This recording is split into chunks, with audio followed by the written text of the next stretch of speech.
देशाच्या सत्ता संघर्षाचं गणित महाराष्ट्र ठरवणार का? पक्षफुटीनंतर महाराष्ट्र कुणाला कौल देणार? महाराष्ट्रात महायुतीचा बोलबाला की मवियाची सरशी? महाराष्ट्राची धाकधूक वाढवणारा, क्षणाक्षणाला उत्कंठा जागवणारा निकाल अगदी थोड्याच वेळात समोर येणार आहे। यावेळी आपण बघितलेलं होतं गेल्या काही महिन्यांमधल्या नाट्यपूर्ण घडामोडी आणि त्या पार्श्वभूमीवर देशाच्या सत्ता संघर्षाचं गणित हे महाराष्ट्र ठरवणार आहे का? हा सगळ्यांना पडलेला प्रश्न आहे आणि त्याचं उत्तर आपल्याला पुढच्या काही तासांमध्ये स्पष्ट होणार आहे।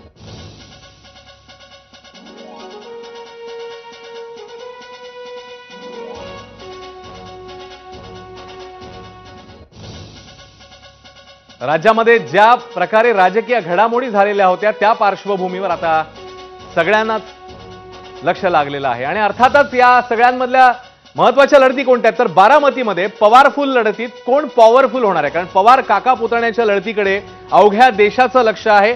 बारामतीत सुप्रिया सुळे की सुनेत्रा पवार, नणंद भाऊजाईमधली ही लढत कोण बाजी मारणार? पुढच्या काही तासांमध्ये हे चित्र स्पष्ट होऊ शकतं।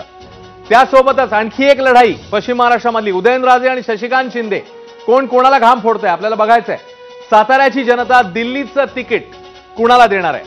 याशिवाय कोल्हापुरातनं शाहू महाराज आणि संजय मंडलिक या लढतीकडे देखील सगळ्यांचं लक्ष आहे। त्यामुळे अतिशय महत्त्वाच्या लढती या राज्यामधल्या आणि तिकडे कोण जिंकतंय, कोल्हापुरात मान गादीला की मत मोदींना, आपल्याला पुढच्या काही तासांमध्ये हेही स्पष्ट होणार आहे। तिकडे शिरूरमध्ये अमोल कोल्हे विरुद्ध आढळराव पाटील अशी लढाई आहे। तेव्हा कोल्हे आपला गड अभेद्य ठेवतायत की आढळराव तो गड भेदतायत? शिरूरमध्ये तुतारीची ललकारी की घड्याळाची टिकटिक?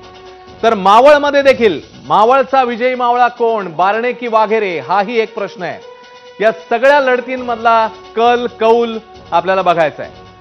तर तिकडे माढ्यामध्ये भाजपचं वारं की धैर्यशील मोहिते पाटलांची हवा, हेही आपल्याला जाणून घ्यायचं आहे। माढ्याचा गाडा कोण हाकणार आहे, निंबाळकर की मोहिते? तर सोलापुरात पुन्हा एकदा भाजपचा विजयरथ की काँग्रेसची घोडदौड? प्रणिती शिंदे मैदानात आहेत, राम सातपुते मैदानात आहेत, तिकडे नेमकं कोण बाजी मारतंय हे सगळं आपल्याला पुढच्या काही तासांमध्ये स्पष्ट होणार आहे।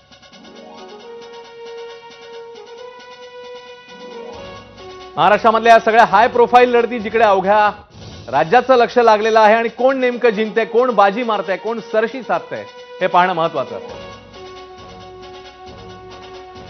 आणि या सगळ्या लढतींबद्दल एकूणात आपले प्रतिनिधी मंदार गोंजारी आपल्या सोबत आहेत माहिती द्यायला। मंदार, पश्चिम महाराष्ट्रातल्या या सगळ्या लढती, अनेक दिग्गज उमेदवार मैदानामध्ये आणि पुढच्या काही तासांमध्ये कौल समोर येणार आहे। मंदार, ज्या निकराणी महाराष्ट्रामध्ये ही निवडणूक लढली गेली त्याच निकराणी या सगळ्या निवडणुकीमध्ये प्रचार आपण पाहिला, त्यामुळं अत्यंत चुरशीचा निकाल आज आपल्याला पाहायला मिळणार आहे। अगदी शेवटच्या काही फेऱ्यांपर्यंत या निकालाची उत्कंठा सगळ्यांना लागून राहणार आहे।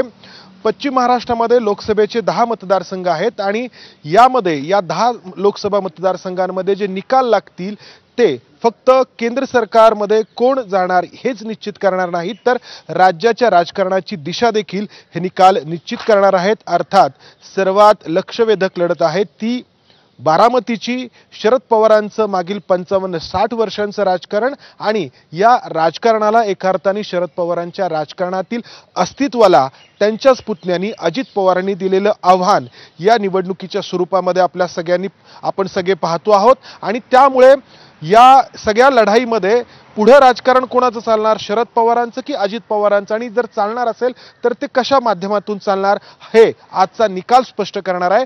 दुसरी महत्त्वाची बाब म्हणजे सातारची गादी, कोल्हापूरची गादी, 2 राजघराण्यातील पुरुष या निवडणुकीच्या निमित्ताने जनसामान्यांपर्यंत मत मागायला गेल्याचं आपण पाहिलं।